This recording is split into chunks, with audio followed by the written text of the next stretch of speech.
because we're dealing with sine here, I'm going to focus on the trig equations for sine. So sine theta is equal to m, right? Theta would then be inverse sine m plus 360 degrees k, k being an integer. Has the other class done these types of questions before I carry on? Like trig equations and solving trig equations? I think my class did something similar to this, but I wasn't really there last week, so I'm kind of confused in that regard. Okay. All right. So that's fine. Let's carry on then. So when you're given a question that looks like this, so in grade 10, right?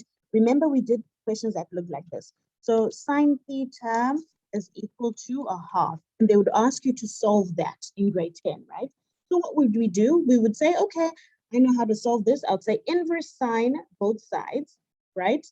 And you plug in your 0.5, close brackets, and your answer is 30 degrees, right? But since it's a sine graph, let me just sketch it for you. You're not only going to get one solution, you're going to get multiple solutions, right? So the graph looks like this. That's the sine graph, right? And remember, it goes on and on and on. Now, okay, let me put it there. Okay, so at this point, this is 0. This is 180, and this is 360.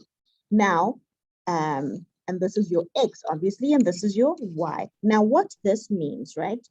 When it's a half, remember, it's 1 at its maximum, and then half is halfway through there.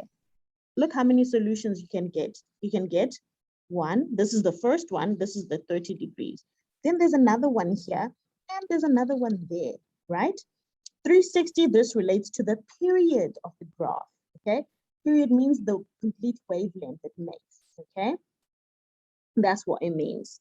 Okay, so we're not in grade 11 and 12. You're not going to get one solution only. You're going to get a multitude of solutions.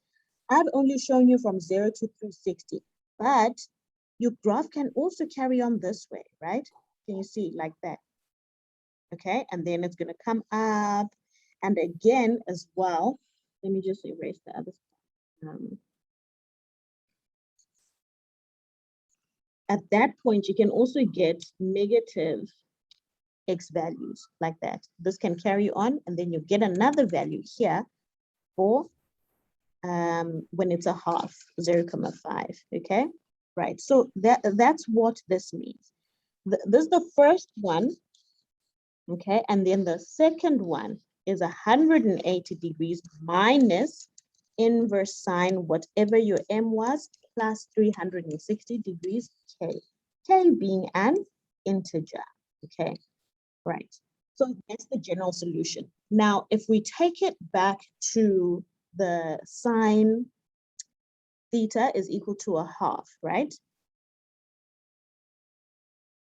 Okay, so if our thing was sine theta is a half, now inverse sine both sides. Using the first equation, theta is inverse sine. We've worked out inverse sine. It's actually 30 degrees plus 360 degrees, k, k being an integer, okay? The second equation, okay, is 180 degrees minus 30 degrees, okay? I'm taking it from this here, plus 360 degrees k, and k is an integer, okay? So if I go further, the general solution, so this one, I don't have to simplify it further. It's still 30 degrees plus 360, k, k being an integer. That's the first general solution. Then the second one, okay, is 50. Let me just double check. 150 degrees, okay, plus 360 degrees, k being an integer. Okay, so you get two general solutions. All right, so that's the general solution. Now, if I extend it to your question, question was, yeah, so now yours is very complicated. It's the square root of 2 sine 2x plus 15 degrees is equal to -1. Now, we have to do this one step by step. Remember, the idea is to isolate your x, okay, which is this thing here, okay? For the other guys, you're also going to do this at some point, right? You always start with the outermost term. So here, to get rid of the square root of 2, we're going to have to do divide both sides by √2, so that you're left with sine 2x plus 15. The stuff in the brackets, that's going to be the very last thing that we do. Right. You're now at this point where you have -1 divided by √2. The next step, at this point here, this is where you're now going to say inverse sine both sides. Okay? When you say inverse sine both sides, you're going to be left with 2x plus 15 degrees here is equal to, okay? This is where you put your inverse sine, -1√2 plus 360 degrees k, k being an integer, okay? But remember, for sine, you have how many general solutions? You have 2. So I've just done the first one, second one now. So inverse sine again, -1√2 there. Sorry, 180 minus that, plus 360 degrees k, k being an integer. All right, now let's actually figure out what that inverse sine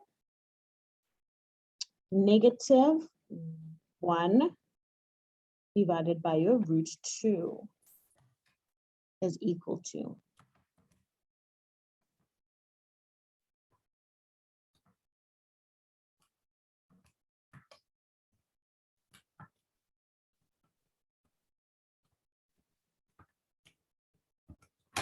Okay, on my calculator, I get this inverse sine as, I'm just trying to erase this so I can pop it in here.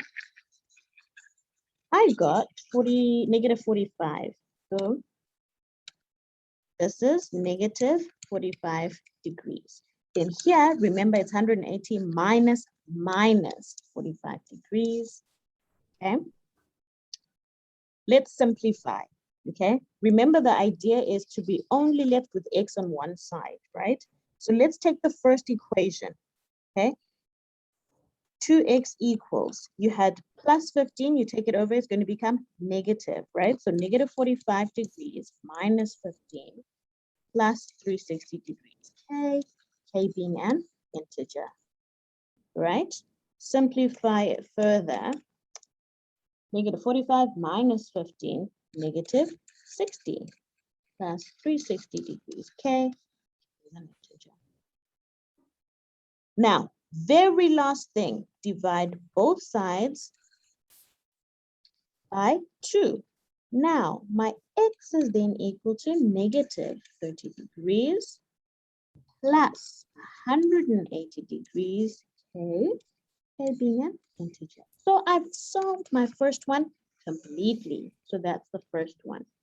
Now let's look at the second one, right? So second one, same process, right? But this time 180 plus the 45, that gives us 225 degrees, right? If I bring the plus 15 over, it becomes -50 plus 360k, k being an integer, right? So 225 minus 15 equals 210. What's the last thing that I should do now? You guys tell me. Divide by the 2. Well done. Divide by the 2. Okay. So my x is equal to 210 divided by 2. That's 105 degrees plus 180. K is an integer. Okay. So depending on who your teacher is, they can also use the graphical method or the one on the Cartesian plane. You can use this one. I use this one because I'm working with the general solutions and I know that I'm going to have two, right? Whatever the case is, whether you use the one on the Cartesian plane or whether you use the actual general solutions, your final answers are going to be the same. Okay. All right. Kenise, does that make sense, hon? Yes, thank you, ma'am. Sure. We have 3 minutes left. Any questions or any anything you want to do? You want to a simpler one. What are you guys going to do? Or you guys are tired?